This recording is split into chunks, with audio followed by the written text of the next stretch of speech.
साथियों, अभी जब मैं यहां आ रहा था तो मीडिया में एक खबर चल रही थी और यह गंभीर बात है। कांग्रेस के एक बड़े सहयोगी दल महागठबंधन के सूत्रधारों में से एक, महागठबंधन के सबसे तगड़े साथी नेशनल कॉन्फ्रेंस फारूक अब्दुल्ला साहब, उनके बेटे उमर अब्दुल्ला साहब की पीढ़ी प्राइवेट कंपनी, इस नेशनल कॉन्फ्रेंस ने बयान दिया है कि कश्मीर में अलग प्रधानमंत्री होना चाहिए।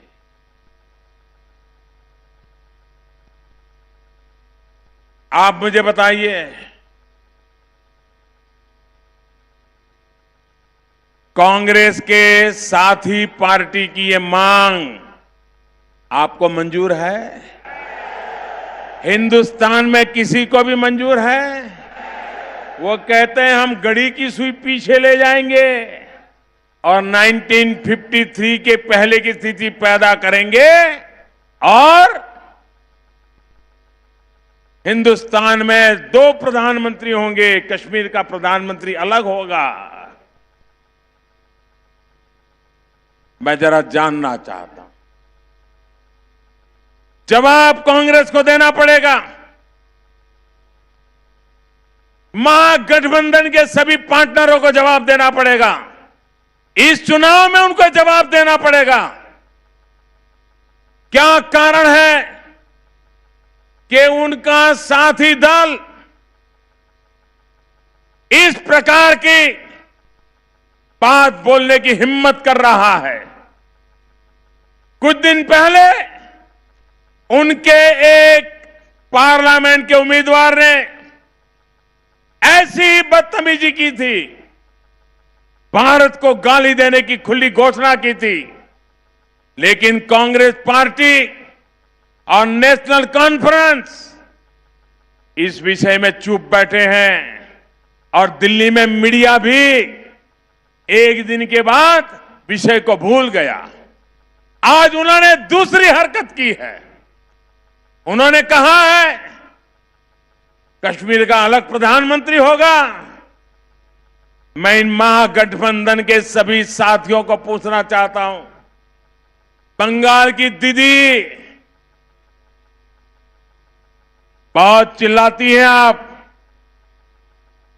जरा जवाब दीजिए। ये नेशनल कॉन्फ्रेंस आपके साथी हैं।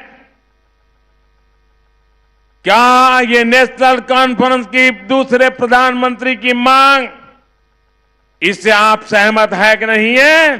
देश की जनता को जवाब दीजिए। यहां पड़ोस में आंध्र प्रदेश में यूटन बाबू बैठे हैं। ये यूटन बाबू अभी 2 दिन पहले वो बड़ा स्पेशल गमछा लगा करके फारूक अब्दुल्ला के साथ जुलूस निकाल रहे थे। जरा यूटन बाबू बताइए, और आंध्र की जनता भी चौंक जाइए, चेत जाइए। ये चंद्रबाबू है जिसके बगल में फारूक अब्दुल्ला वोट मांगने के लिए निकले हैं और जिनका बेटा कश्मीर में अलग प्रधानमंत्री होने की मांग कर रहा है। क्या चंद्रबाबू को वोट मिलना चाहिए क्या? मैं पूछना चाहता हूं श्रीमान शरद पवार जी को, आप तो कभी देश के रक्षा मंत्री रहे हैं, आप कभी महाराष्ट्र के मुख्यमंत्री रहे हैं। आप बताइए, क्या आप हिंदुस्तान को सुई को पीछे ले जाने के लिए तैयार हैं? 1953 के पहले उसी तरह आप कश्मीर में प्रधानमंत्री बनाने के लिए आपके इन साथी दलों के रवैये से सहमत है क्या? साफ कीजिए। मैं श्रीमान एचडी देवगौड़ा जी से भी पूछना चाहता हूं। देवगौड़ा जी, आप देश के प्रधानमंत्री रह चुके हो, आपका बेटा मुख्यमंत्री है, आपके परिवार के सारे लोग इस लोकतंत्र में वोट की राजनीति का मजा ले रहे हैं। जरा जवाब दीजिए देवगौड़ा जी, आप पूर्व प्रधानमंत्री हैं, आपका साथी दल नेशनल कॉन्फ्रेंस डंके की चोट पर एक कहने की हिम्मत करता है कि कश्मीर में अलग प्रधानमंत्री होना चाहिए। देवगौड़ा जी, कर्नाटक की जनता को जवाब दीजिए, क्या आप ये प्रधानमंत्री होने की सपने देखने की बात को ऐसे लोगों के साथ चलना चाहते हो या नाता तोड़ने को तैयार हो? साथियों, देश को बांटने की इसी मानसिकता ने भारत का बहुत बड़ा नुकसान किया है। मत भूलिए, 2-3 दिन पहले ही नेशनल कॉन्फ्रेंस के एक नेता आतंक सरपरस्तों के लिए, पाकिस्तान के लिए जिंदाबाद के नारे लगाए थे। इस बयान के बाद कांग्रेस के सारे बड़े नेता चुप्पी साध करके बैठ गए थे। कांग्रेस की यही मानसिकता है जो देश विरोधी ताकतों को मजबूत करती है। इसी मानसिकता की वजह से ये लोग एयर स्ट्राइक पर सवाल उठाते हैं। इसी मानसिकता की वजह से ये लोग सर्जिकल स्ट्राइक पर सवाल उठाते हैं, सेना के पराक्रम का अपमान करते हैं। यही मानसिकता है जो उन्हें डोकलाम विवाद के समय चीनी राजदूत से मिलने के लिए जाने की प्रेरणा देती है। इसी मानसिकता की वजह से ये सेना को गाली देते हैं, सेना को कटघरे में खड़ा करते हैं। इन लोगों को मैं कहना चाहता हूं, कान खोल करके सुन लीजिए। अरे चुनाव तो आएंगे जाएंगे, लेकिन ये लोग लिख करके रखे, जब तक मोदी है, जब तक मोदी है, आपकी साजिशों को कभी कामयाब होने नहीं देगा।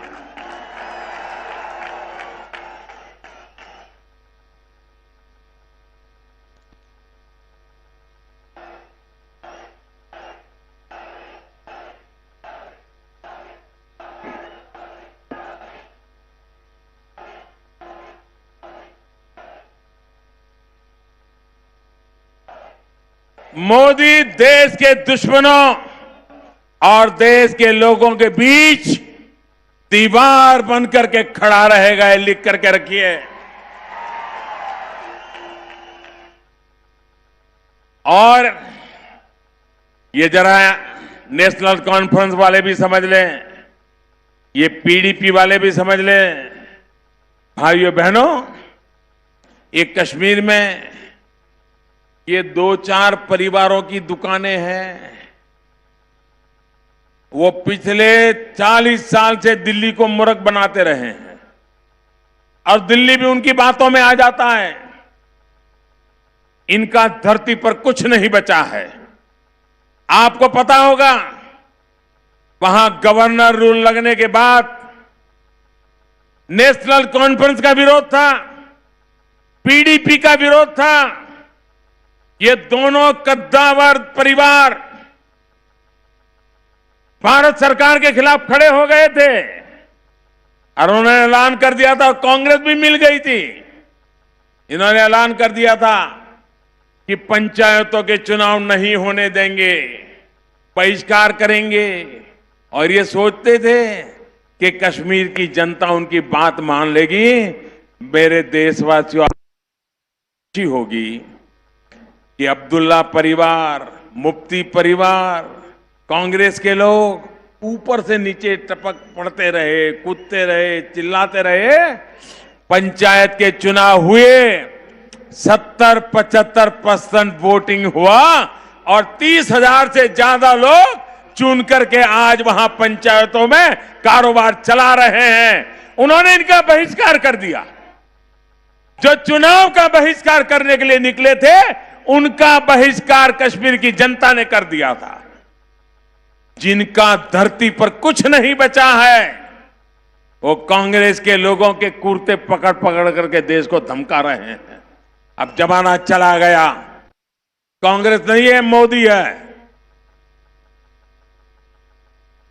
जम्मू हो, कश्मीर हो, लद्दाख हो, वहां के नागरिकों के लिए हम अपनी जान देने के लिए तैयार, लेकिन इन ठेकेदारों को अब सहने के लिए तैयार नहीं है।